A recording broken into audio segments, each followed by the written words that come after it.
Bom dia, que bom ter vocês aqui nesse domingo pela manhã. Para você também que está assistindo essa aula em qualquer outro dia ou horário da semana, nós queremos te dar as boas-vindas. Estamos aqui na Escola Bíblica Dinâmica estudando o Evangelho de Mateus e hoje especificamente nós vamos estudar o capítulo 13.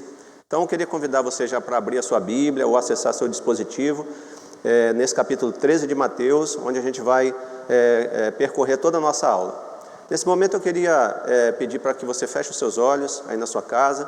Nós vamos orar agora pedindo a direção de Deus para a ministração dessa aula. Amém? Você pode fechar os seus olhos? Pai, nós te louvamos por mais esse dia de vida que Tu nos deste, por esse domingo tão agradável na Tua presença.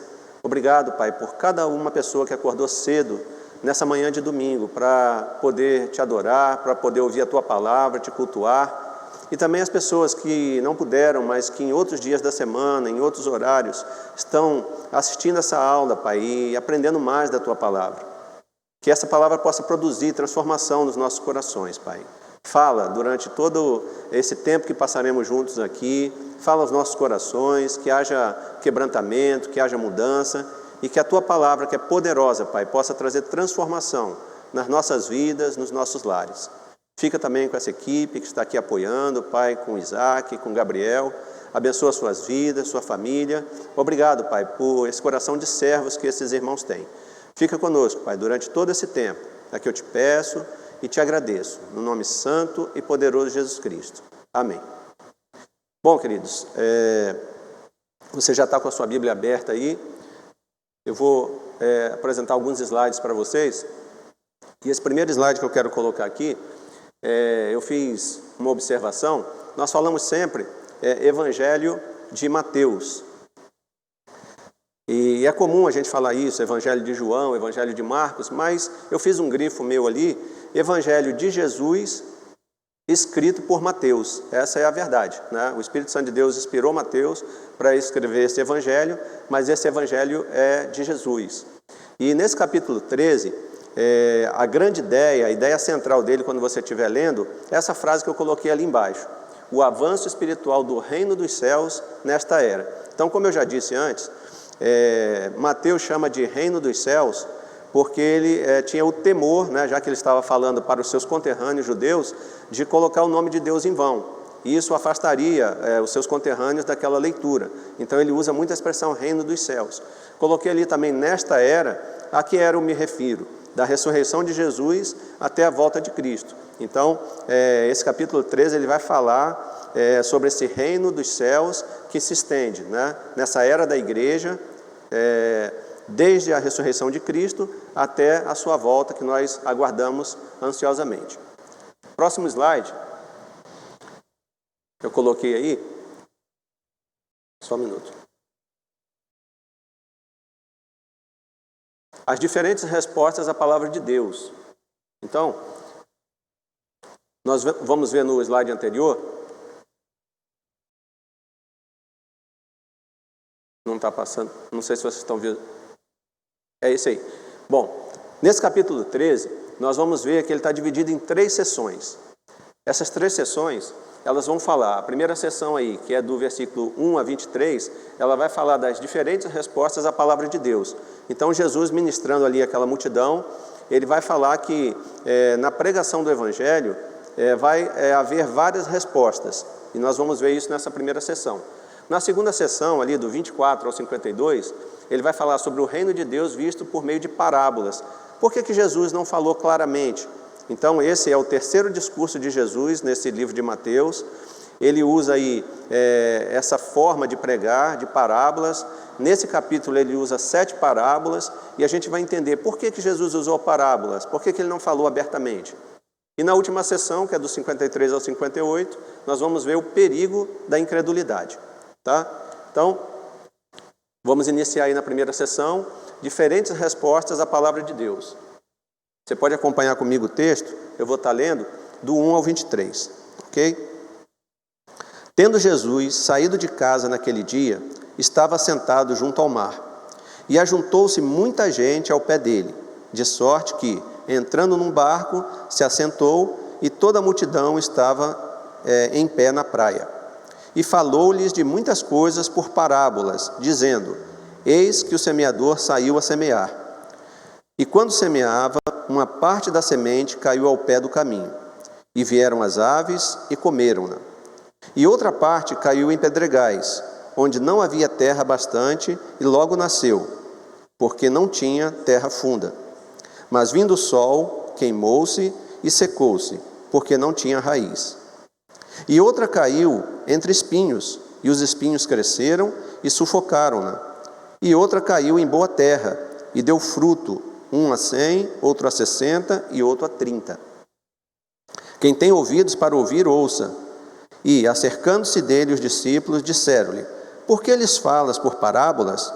E ele respondendo, disse-lhes: porque a vós é dado conhecer os mistérios do reino dos céus, mas a eles não lhes é dado.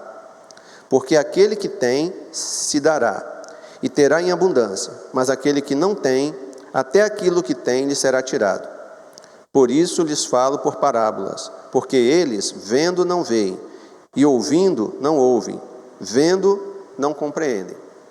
E neles se cumpre a profecia de Isaías, que diz: ouvindo, ouvireis, mas não compreendereis, e vendo, vereis, mas não percebereis. Aí ele está citando Isaías 6, do 9 ao 10, tá bom? Se você quiser depois olhar aí na sua casa. Porque o coração, estou no 15 agora, porque o coração deste povo está endurecido, e ouviram de mau grado com seus ouvidos, e fecharam seus olhos, para que não vejam com os olhos, e ouçam com os ouvidos, e compreendam com o coração, e se convertam, e eu os cure. Mas bem-aventurados os vossos olhos, porque veem, e os vossos ouvidos, porque ouvem. Porque em verdade vos digo que muitos profetas e justos desejaram ver o que vós vedes, e não o viram, e ouvir o que vós ouvis, e não ouviram. Escutai vós, pois, a parábola do semeador. No 19 agora. Ouvindo alguém a palavra do reino, e não a entendendo, vem o maligno e arrebata o que foi semeado no seu coração. Este é o que foi semeado ao pé do caminho. Porém, o que foi semeado em pedregais é o que ouve a palavra e logo a recebe com alegria. Mas não tem raiz em si mesmo, antes é de pouca duração, e chegada a angústia e a perseguição por causa da palavra, logo se ofende. E o que foi semeado entre espinhos é o que ouve a palavra, mas os cuidados deste mundo e a sedução das riquezas sufocam a palavra e fica infrutífera. Mas o que foi semeado em boa terra é o que ouve e compreende a palavra, e dá fruto. E um produz 100, outro 60 e outro 30. Então vemos aí, no início desse capítulo, Jesus conta uma parábola, a parábola do semeador, e em seguida ele passa a explicar aos seus discípulos. No próximo slide, eu fiz umas citações aí, para você começar a compreender melhor, né, a profundidade desse texto. Acompanha comigo aí, ele diz o seguinte, no comentário expositivo Agnus: Jesus usou parábolas. O termo grego parabolê significa colocar lado para medida ou comparação como parâmetro. Então, aqui no texto ele já explica porque ele falou por parábolas, né? Para que alguns entendessem e outros não. Isso tem um motivo que a gente vai entender aqui no decorrer da nossa aula. Então, essa palavra, né, no grego parabolê, é uma história paralela contada para ilustrar algo mais profundo. Então, Jesus usava dessas histórias para que eles compreendessem verdades mais profundas. Então, a gente vai ver que essa parábola, ela abre o entendimento dos discípulos para as outras 6 parábolas que serão contadas. Então, em seguida aí, Carlos Oswaldo Pinto, pastor, doutor em hermenêutica, né, professor do Seminário Palavra da Vida, ele diz o seguinte: as 2 parábolas iniciais lidam com a questão do estabelecimento do reino. As 2 seguintes lidam com seu crescimento no mundo. A 5ª e a 6ª lidam com seu valor. E a última trata da responsabilidade dos discípulos no reino. Então, a partir de agora, a gente vai começar a entender cada uma das parábolas e a gente vai ver a profundidade desse ensino de Jesus, falando sobre o estabelecimento do reino na terra, como ele se daria a partir da inauguração do reino que se deu com o nascimento de Jesus e a partir do seu ministério, ele começa então a estabelecer esse reino. No próximo slide, a gente vai ver aí o que Hernandes Dias Lopes diz sobre essa parábola do semeador. É a porta de entrada para o entendimento de outras parábolas. Essa parábola é uma espécie de chave hermenêutica para a compreensão das outras parábolas. O que é uma chave hermenêutica? Hermético é algo fechado. A hermenêutica é essa disciplina que ela estuda e procura abrir o entendimento do texto. Então, ela é uma chave hermenêutica porque, por meio dessa parábola, Jesus começa a dizer para aqueles homens que ele não estava falando ali sobre agricultura. Ele não queria ensinar algo para eles a respeito do cotidiano da vida, do que eles já bem conheciam, né, sobre plantar e colher. Ele estava querendo ensinar uma verdade mais profunda.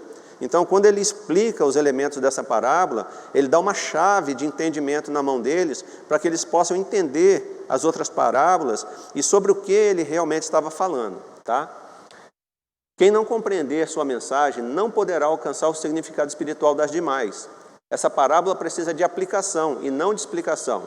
Nessa parábola, Jesus falou sobre 6 verdades fundamentais, quais sejam o semeador, a semente, o solo, a semeadura, o crescimento e a colheita.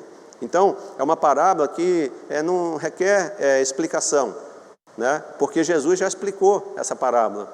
Nós acabamos de ler aqui o texto e a explicação de Jesus, mas ela requer aplicação.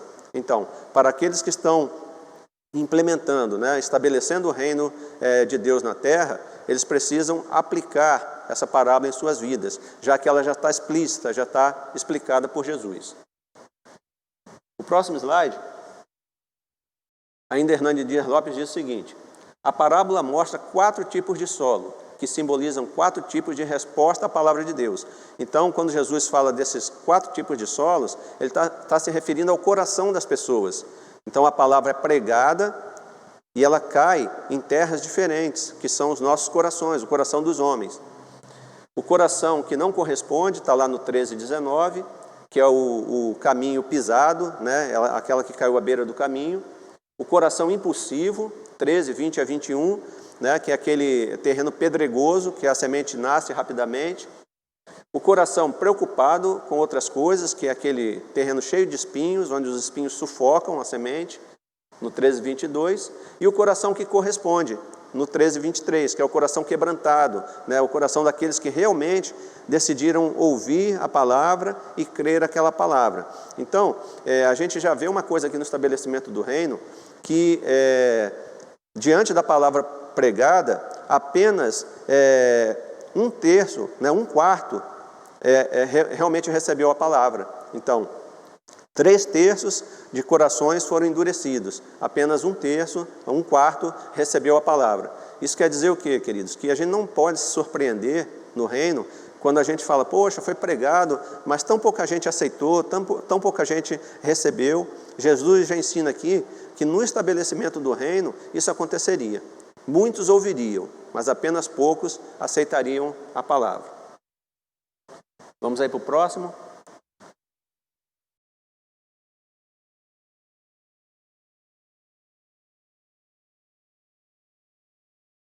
A gente vai agora tratar sobre o reino visto por meio de parábolas.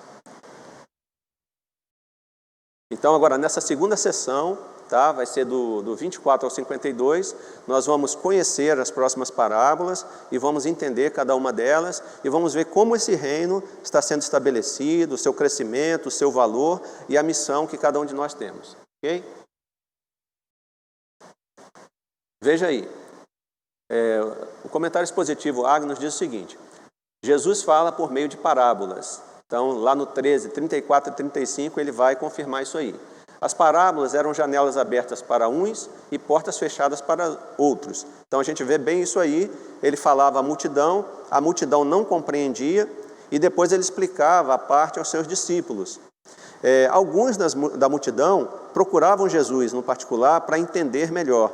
Então, a parábola era uma porta aberta, uma janela aberta para quem queria receber o Evangelho, porque essa pessoa se interessava, essa pessoa buscava, e para aqueles que estavam na multidão, que só queriam os benefícios de Jesus, ou seja, só queriam a alimentação que ele multiplicava, só queriam os milagres, esses iam embora para suas casas sem entender realmente o que Jesus havia dito. Então, o fato dele pregar em parábolas, ele estava fazendo um filtro, ele estava fazendo uma separação daqueles que realmente queriam seguir o Mestre, queriam ouvir a sua palavra e criam, e daqueles que simplesmente estavam atrás dos benefícios, como acontece hoje. A gente vê aí muitas pessoas na igreja correndo atrás das bênçãos que Deus pode dar, mas eles não querem o Deus da bênção. Ok? Seguindo aí ainda, as multidões, Jesus falava por parábolas, para que se cumprisse a profecia de Salmo 78:2, que diz o seguinte: abrirei os lábios em parábolas e publicarei enigmas dos tempos antigos. Vocês lembram, em aulas anteriores, que eu expliquei que Mateus se apoiou no Velho Testamento para ratificar aquilo que estava acontecendo? Então, ele sempre dizia, para que fosse cumprido o que foi dito pelo profeta. Aqui é a mesma fórmula, tá? Então, ele falava em parábolas para que se cumprisse o que foi escrito. Então, o Salmo de Asaf, 78:2, ele vai dizer justamente isso aí: abrirei os lábios em parábolas e publicarei enigmas dos tempos antigos. No slide aí você está vendo que ele fala que cumprisse a profecia. E talvez você esteja se perguntando assim: poxa, pastor, mas como assim? Não era um salmista? Ele não era um profeta? É porque Asaf, né, a quem é atribuído esse Salmo 78, ele foi chamado de profeta. Você pode conferir isso lá em 2 Crônicas, capítulo 29, versículo 30. Em algumas traduções vai chamar ele de vidente, mas Asaf era um profeta. Então, por isso, é citado aqui, para que se cumprisse a profecia, tá? Que foi dita lá em Salmo, pelo salmista Asaf, no capítulo 78, versículo 2. A gente vê também que Marcos acrescenta que tudo que Jesus explicava, em particular aos seus próprios discípulos, ele ocultava da multidão. Então, ele trazia os seus discípulos, explicava aquelas parábolas em particular, mas a multidão não tinha conhecimento em profundidade daquilo que ele havia dito. Ok? Na próxima.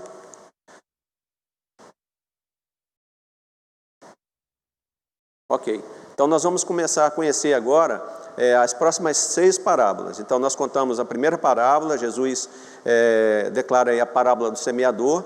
Ele dá uma chave hermenêutica, né, de interpretação para que os discípulos entendam o que ele está falando. Ele não está falando de agricultura, ele está falando do reino de Deus, da sua implantação na terra, né, do seu estabelecimento.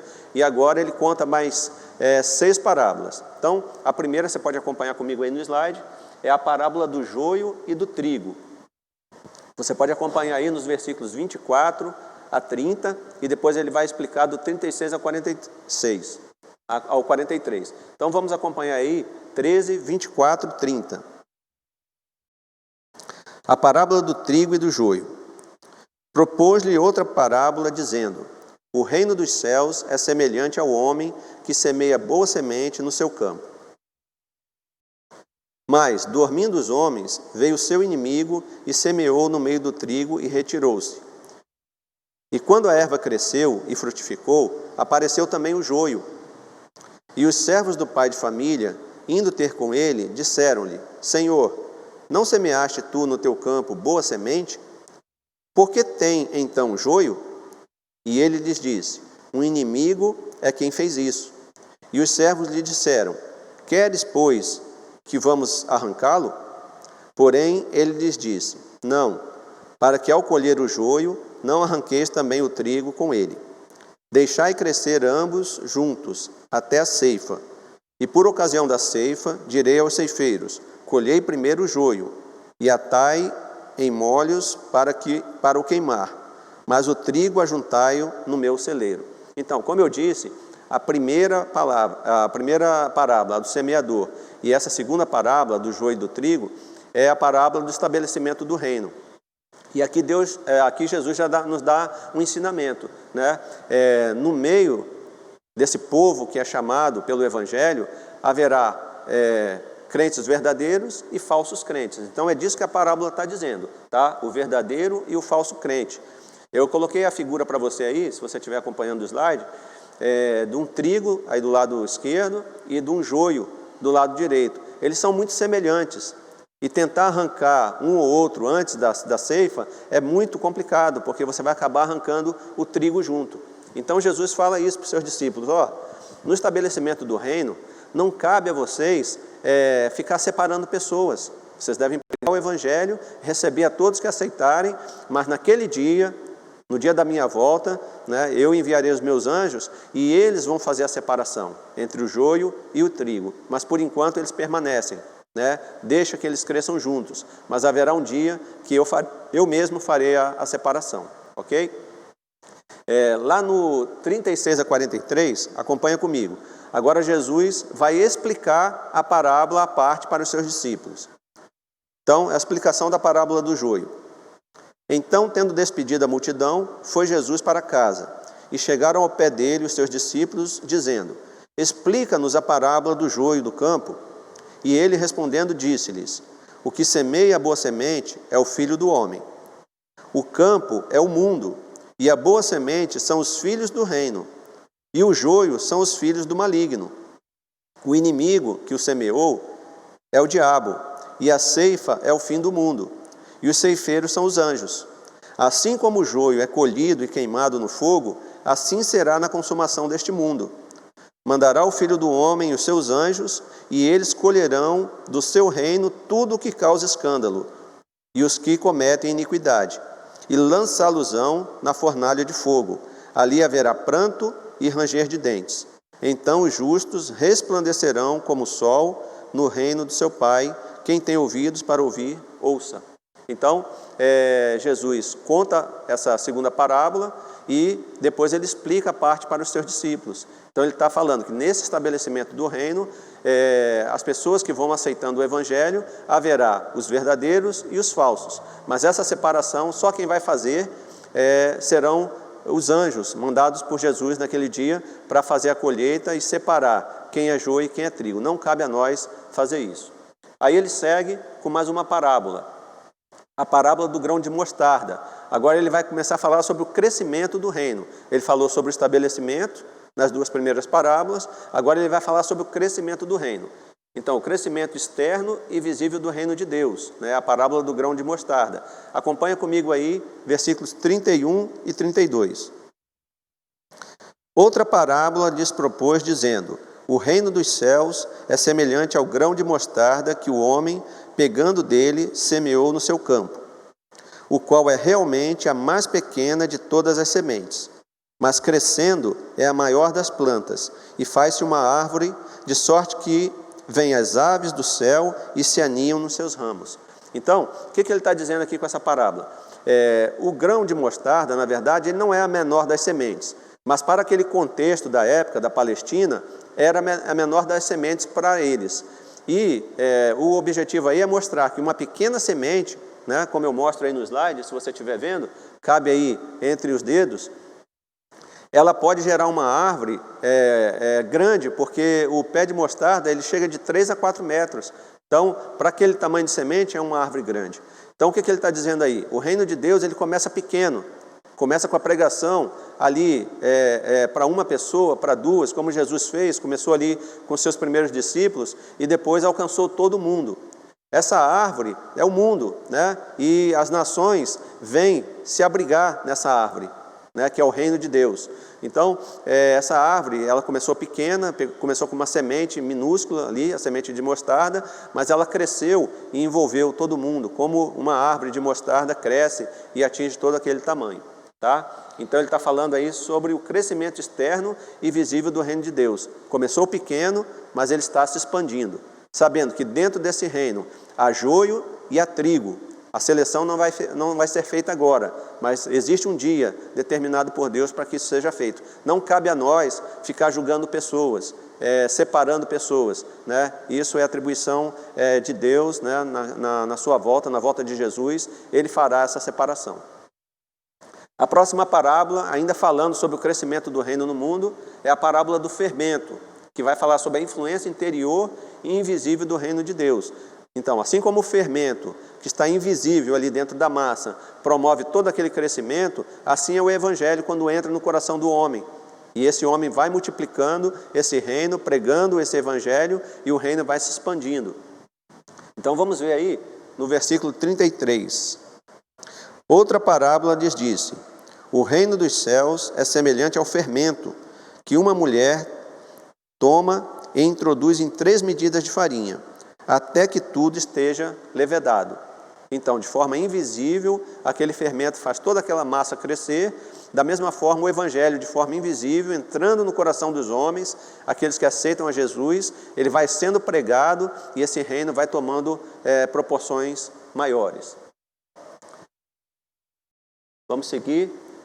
No próximo slide, vamos ver as 3 seguintes parábolas. Então, a próxima aí, a parábola do tesouro escondido. Então, essas 2 próximas parábolas, do tesouro escondido e da pérola, elas vão falar agora sobre o valor do reino. Qual é o valor desse reino? Então, vamos ver ali, no 13:44. Parábola do tesouro escondido. Também o reino dos céus é semelhante a um tesouro escondido, num campo que um homem achou e escondeu. E, pelo gozo dele, vende tudo quanto tem e compra aquele campo. Então aqui a gente fala, Jesus está ministrando sobre o valor desse reino. Um homem tinha um campo, o campo não era dele, provavelmente era arrendado, e ele acha aquele tesouro escondido. Esse tesouro escondido é o Evangelho de Cristo, que tem um valor imensurável. Esse homem poderia ter pego aquele tesouro e fugido, sumido com ele, mas ele resolve comprar o campo para ter direito àquele tesouro que estava enterrado ali. E o que ele custa para esse homem? Custa tudo. O texto fala que ele vende tudo que ele tem e compra aquele campo onde estava aquele tesouro. Qual é a mensagem para nós? O valor do reino de Deus é tudo.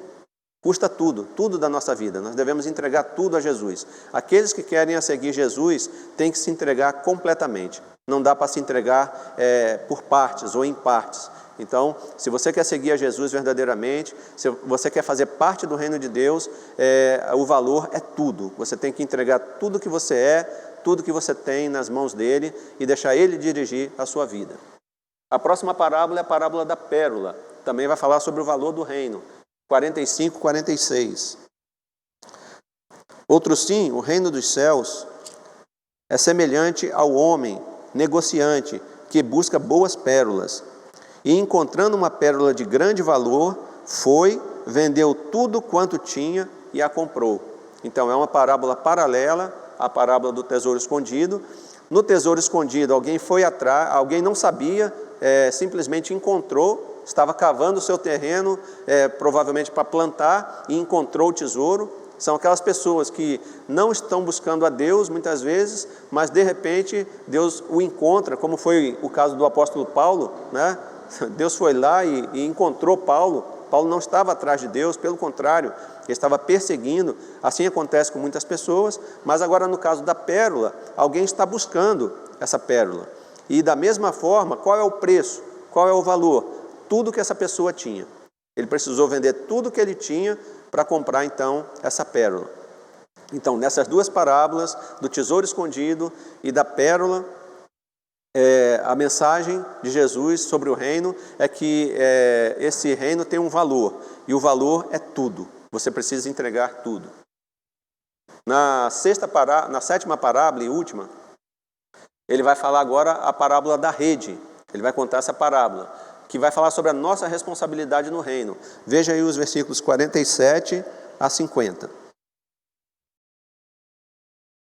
Igualmente, o reino dos céus é semelhante a uma rede lançada ao mar, e que apanha toda a qualidade de peixes. E, estando cheia, a puxam para a praia, e assentando-se, apanham para os cestos os bons, os ruins, porém lançam fora. Assim será na consumação dos séculos. Virão os anjos e separarão os maus dentre os justos, e lançá-los-ão na fornalha de fogo, ali haverá pranto e ranger de dentes. Então, nessa última parábola, ele fala da nossa responsabilidade no reino. Qual é a nossa responsabilidade? É a pregação do Evangelho, é lançar a rede. Não cabe a nós, queridos, fazer a separação. Tá? Ele diz aqui no texto que essa separação dos bons, dos peixes bons e dos peixes ruins, será feita naquele dia. no final, assim como foi na parábola do joio e do trigo. Então, a nossa missão é pregar o Evangelho e não ficar selecionando pessoas, porque o próprio Cristo fará isso naquele dia, ok? Então, percorremos aí as 7 parábolas e agora, no próximo slide aí, a gente vai começar a explicar um pouquinho algumas coisas que você ficou em dúvida. Veja esse próximo slide aí. Jesus faz agora uma aplicação da parábola. Não sei se está aparecendo já para você. Ok. Então veja aí, nos versículos 51 e 52. E disse-lhe Jesus: entendeste todas essas coisas? Disseram-lhe eles: sim, Senhor. E ele disse-lhes: por isso, todo escriba instruído acerca do reino dos céus é semelhante a um pai de família que tira do seu tesouro coisas velhas, coisas novas e velhas. Ok? Então, é como se Jesus fizesse um parênteses, depois que ele contou as 7 parábolas. A primeira parábola que abriu a chave, né, deu a chave do entendimento, agora ele vai fazer uma aplicação. Uma mensagem sempre tem que ter uma aplicação para os ouvintes. E Jesus não fez diferente. Ele contou as parábolas e agora ele traz uma aplicação. No comentário expositivo Agnus, ele diz o seguinte: os ensinos de Jesus precisam ser entendidos.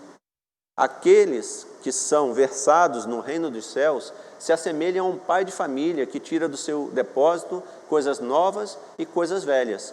Então, o que Jesus faz? Ele explica as parábolas, ele compara agora os seus discípulos a escribas, porque os escribas eram aquelas pessoas que estudavam a lei para poder depois explicar ao povo, né? Eles esmiuçavam a lei.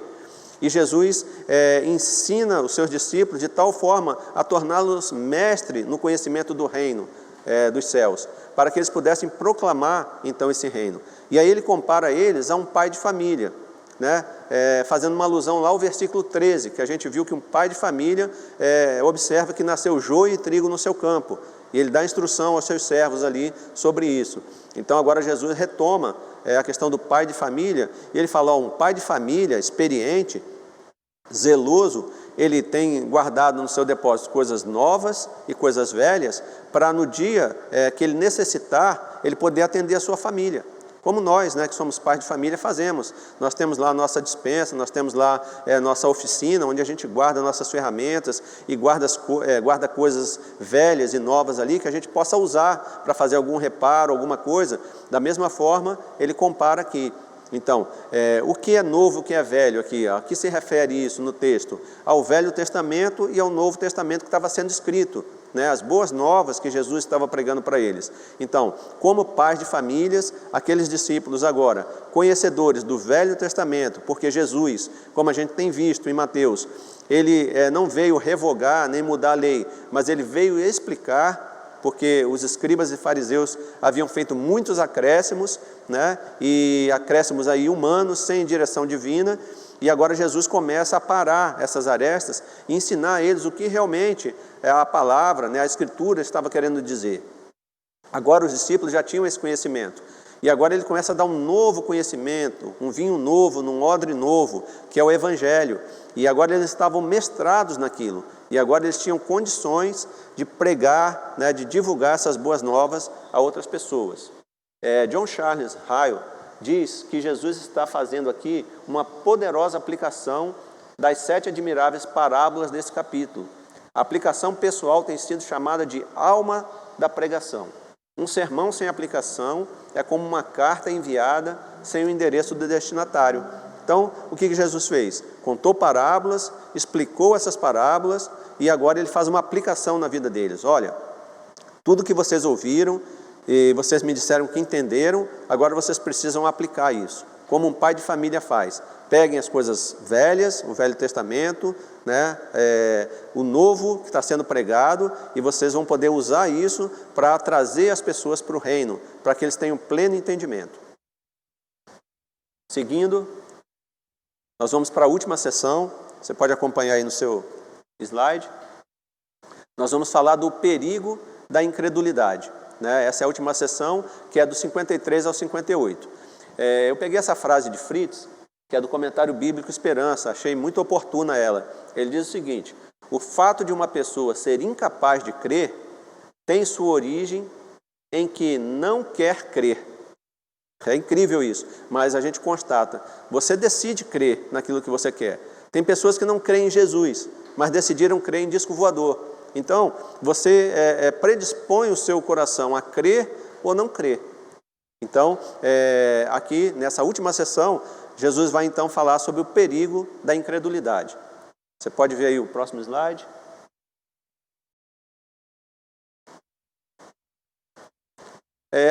Aonde a incredulidade nos leva? Então vamos ver aí, versículos 53 e 54, você pode acompanhar aí comigo. E aconteceu que Jesus, concluindo essas parábolas, se retirou dali. E, chegando à sua pátria, tá? Algumas versões está pátria, mas é a sua cidade, que é Nazaré, tá? Ensinava-os na sinagoga deles, de sorte que se maravilhavam e diziam: de onde veio a este a sabedoria e estas maravilhas? Então, Jesus já havia pregado em Nazaré, não houve ali aceitação da sua palavra. Ele foi para Cafarnaum, que ficava a 30 quilômetros ali de Nazaré, onde ele desenvolveu seu ministério. E agora, como uma segunda chance, ele retorna para Nazaré para falar com aquelas pessoas que eram bem próximas dele, que conheciam bem ele. Então, o perigo da incredulidade, ela nos leva a admirar em vez de crer. Então, o que ele diz aí? Por 30 anos, Jesus andou pelas ruas de Nazaré, e o povo contemplou sua vida irrepreensível. Mas, quando ele lhes anunciou o Evangelho, eles rejeitaram tanto a mensagem quanto o mensageiro. Eles admiraram sua sabedoria e seu poder, mas rejeitaram sua mensagem. Então, a admiração, queridos, é algo bom. Mas se você é uma pessoa que só admira Jesus, como aqueles nazarenos, poxa, como pode um nazareno como a gente ter tanta sabedoria, fazer essas maravilhas, mas eles não creram naquela mensagem que foi pregada. Então, a gente convive com muitas pessoas que falam: poxa, eu admiro muitos crentes, eu admiro muito o Evangelho, né? Eu admiro a pessoa de Jesus. Isso não significa nada. Você precisa não só admirar, mas crer e receber Jesus como seu único e suficiente Salvador. Então, se a gente predispõe o nosso coração à incredulidade, a gente corre esse perigo de ser apenas um admirador. E admiradores não farão parte do reino. O segundo perigo aí da incredulidade, a se familiarizar com o sagrado. Veja aí no versículo 55. Não é este o filho do carpinteiro? E não se chama sua mãe Maria? E seus irmãos Tiago e José e Simão e Judas? Ora, eles conheciam bem Jesus, conheciam até a família dele, os irmãos dele. Então, o que o comentário diz sobre isso? A familiaridade com Jesus produziu preconceito e não fé. Nada é mais perigoso para a alma do que se acostumar com o sagrado. A origem e a profissão de Jesus foram obstáculos para os seus concidadãos. Então, essa familiaridade com Jesus afastou essas pessoas, criou uma barreira, um preconceito para que eles aceitassem a mensagem. Como assim? O filho do carpinteiro, o irmão de Tiago, pode agora ser Deus, pode por acaso pregar para nós? Isso criou uma barreira. Às vezes, você está familiarizado com alguém que prega o Evangelho. Talvez você tenha um pastor aí na sua casa, um presbítero, talvez um discipulador, aí, um líder de PGM, e você não dê crédito à palavra dele, porque você está familiarizado, e você fica sempre relacionando: mas esse aí é aquele menino que vivia aqui fazendo peraltices. Você precisa separar, né, essa questão da intimidade com essa pessoa, do laço familiar, com a palavra que ele está pregando, porque ela tem muito valor. Então preste atenção na mensagem, cuidado para que essa familiaridade não endureça seu coração a ponto de fazer você predisposto a não receber a palavra salvadora de Jesus. Vamos seguir, estamos quase terminando. A incredulidade nos leva também a ter conhecimento e não fé. Veja aí nos versículos 56 e 57. E não estão entre nós todas as suas irmãs? De onde lhe veio, pois, tudo isso? Escandalizavam-se nele. Jesus, porém, lhes disse: não há profeta sem honra, a não ser na sua pátria ou na sua casa, em outras versões, e na sua própria casa. Então, o conhecimento, né, muitas vezes nos afasta e não permite que nós creiamos. Veja aí, o povo de Nazaré reconhecia que Jesus fazia coisas extraordinárias e tinha uma sabedoria sobre-humana. Eles levantaram várias perguntas. De onde lhes vem essa sabedoria e estes poderes miraculosos? Não é este o filho do carpinteiro? Não se chama sua mãe Maria e seus irmãos Tiago, José, Simão e Judas? Não vivem entre nós todas as suas irmãs? De onde lhe vem, pois, tudo isso? Eles tinham a cabeça cheia de perguntas e o coração vazio de fé. Então, você conhecer muito próximo uma pessoa, né, que é usada para pregar o Evangelho, como nós temos aqui, tantos pastores aqui na igreja, será que seus familiares têm conhecido tanto essa pessoa que não dão crédito à sua pregação, que não dão crédito à mensagem que ele está pregando, que criaram preconceitos, paradigmas? Será que o conhecimento íntimo dessa pessoa tem sido uma barreira para que você creia? É claro, queridos, que os nazarenos tinham grande dificuldade de aceitar que aquele menino que nasceu ali na casa de José, filho de um carpinteiro, era o Messias esperado. É até humanamente compreensível, mas a fé vai além disso. A fé é o firme fundamento das coisas que se esperam e a prova das coisas que se não veem, diz lá em Hebreus. Então, nós precisamos quebrar paradigmas, quebrar preconceitos. Jesus diz aqui que o profeta não tem honra a não ser na sua própria casa, né? Então, muitas vezes os familiares, esses laços familiares de conhecimento atrapalham para que a gente creia. A gente cria esse paradigma. Então precisamos vencer isso e dar crédito à pregação, porque essas são as boas novas do Evangelho, seja pregado por quem for. Então, se você tem alguém aí na sua casa que tem evangelizado, que tem falado da palavra, pare para ouvir essa pessoa. Quebre esse preconceito da intimidade, do conhecimento, dando muitas vezes descrédito por ser seu irmão, sua irmã, seu tio, seu pai, né? Abra o seu coração e abra seus ouvidos para ouvir essa palavra. Não permita que isso seja um fator para gerar incredulidade no seu coração. E por fim, a incredulidade nos leva a fechar as portas para o profeta e seus milagres.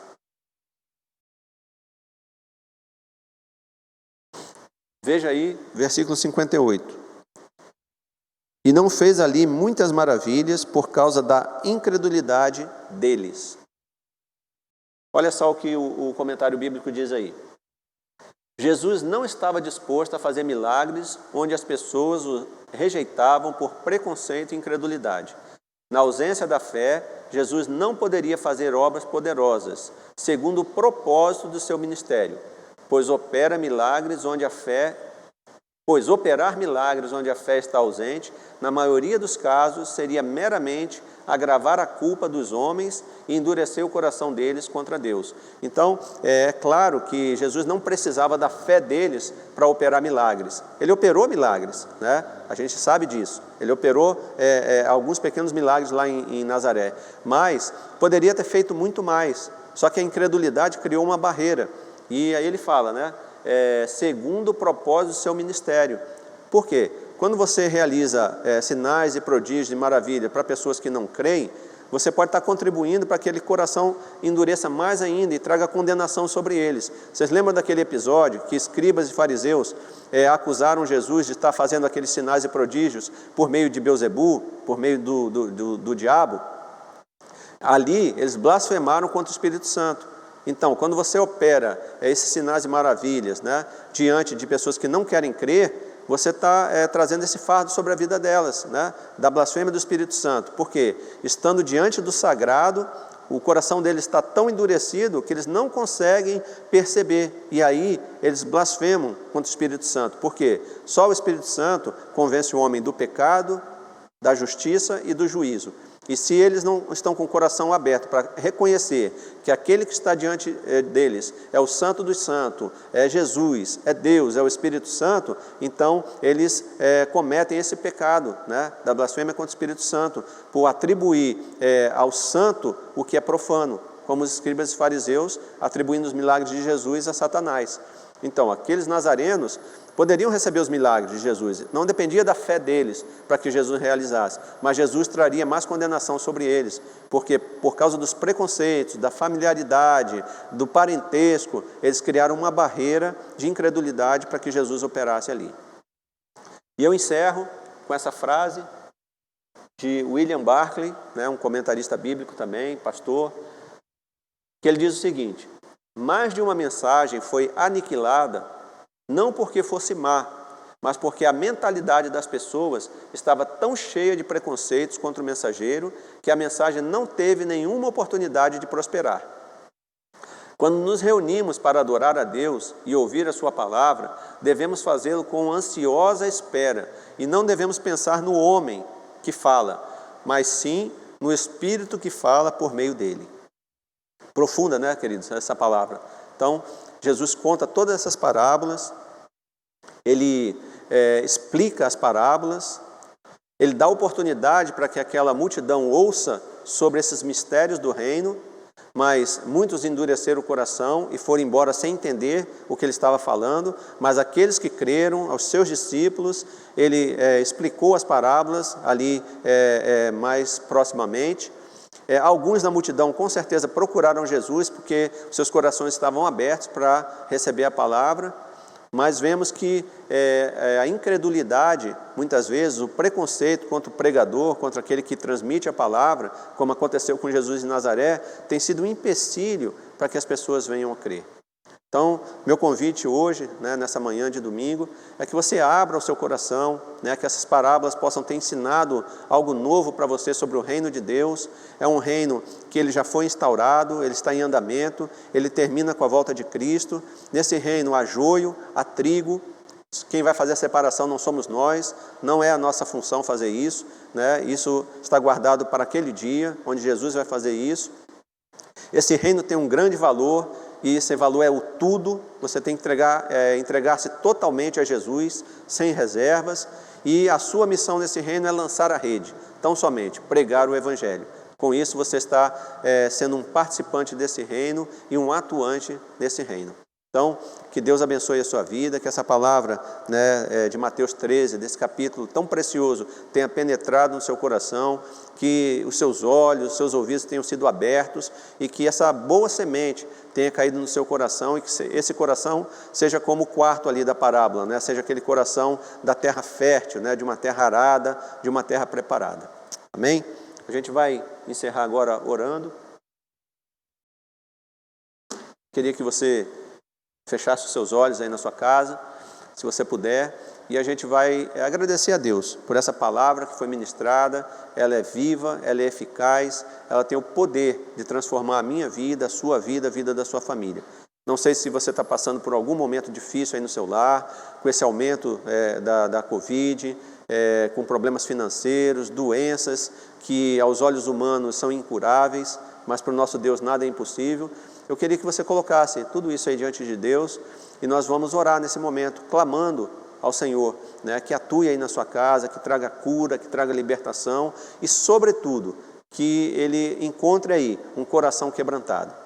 Um coração quebrantado é um coração que está disposto a receber essa palavra, a obedecer essa palavra e permitir que ela dê frutos a 100, a 60 e a 30, como nós vimos aqui na parábola. Então, fecha seus olhos aí e nós vamos orar agora.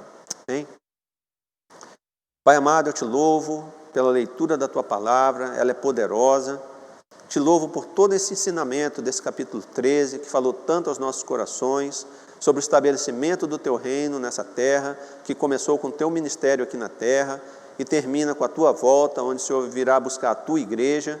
E que nesse momento, Pai, as pessoas que estão nos ouvindo, que o coração delas seja encontrado, Senhor Deus, não como um coração de um caminho pisado, de uma semente que caiu à beira do caminho, não como um coração de um terreno pedregoso, que a semente cai sobre as pedras e logo vem a morrer, não como um coração que cai no meio de espinhos e que é sufocado, mas que seja um coração que cai numa terra preparada, numa terra fértil.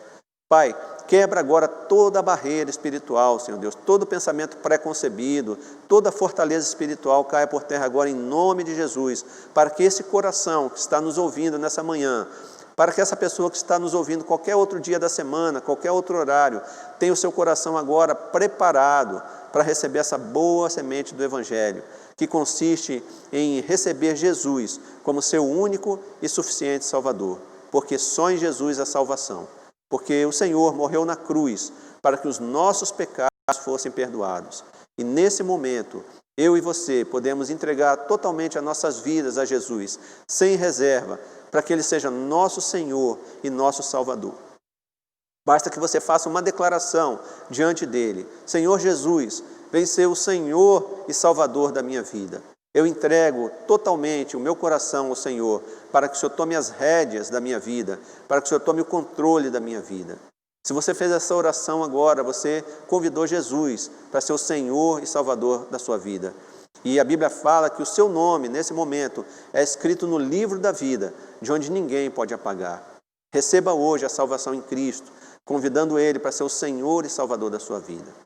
Pai, abençoa essas pessoas que tomaram essa decisão nessa manhã, essas pessoas que convidaram o Senhor para ser Senhor e Salvador de suas vidas. Sela eles com Teu Santo Espírito, Pai, para que o inimigo não possa roubar essa palavra, que ele não possa roubar essa semente. Toma conta, Pai, acampa com os Teus anjos ao redor de cada um deles. Que o Senhor esteja visitando os seus lares agora, que onde há doença, há cura agora em o nome de Jesus. Tu és Jeová Rafá, Tu és o Deus que cura. Se há problemas financeiros, Pai, que de alguma forma essa pessoa seja suprida em nome de Jesus. Abre as janelas dos céus, Pai, derrama bênção sobre medida, sobre essa casa, sobre essa família. Se há problemas de perdão entre pais e filhos, irmãos, parentes, que seja quebrado agora em nome de Jesus, Pai, e que o Senhor seja a reconciliação entre essas pessoas. Pai, nós Te louvamos, porque a Tua palavra tem o poder de transformar as nossas vidas, tem o poder de nos transportar do reino das trevas para o reino da Tua maravilhosa luz. Faz essa obra salvífica hoje, Pai. É que eu Te peço, Pai, com o perdão dos nossos pecados e no nome santo e poderoso de Jesus Cristo. Amém e amém. Meu querido, minha querida que está nos assistindo nessa manhã, que Deus abençoe a sua vida, que abençoe o seu lar, que traga cura, que traga restauração e que essa palavra ela seja viva e eficaz aí na sua casa. Não deixe de lê-la, não deixe de meditar nela e, principalmente, aplicar ela na sua vida. Um domingo abençoado e de paz para você que está assistindo outro dia da semana, que esse dia seja abençoado e de paz também na sua vida, da sua família. Até a próxima aula, que Deus abençoe. Até mais.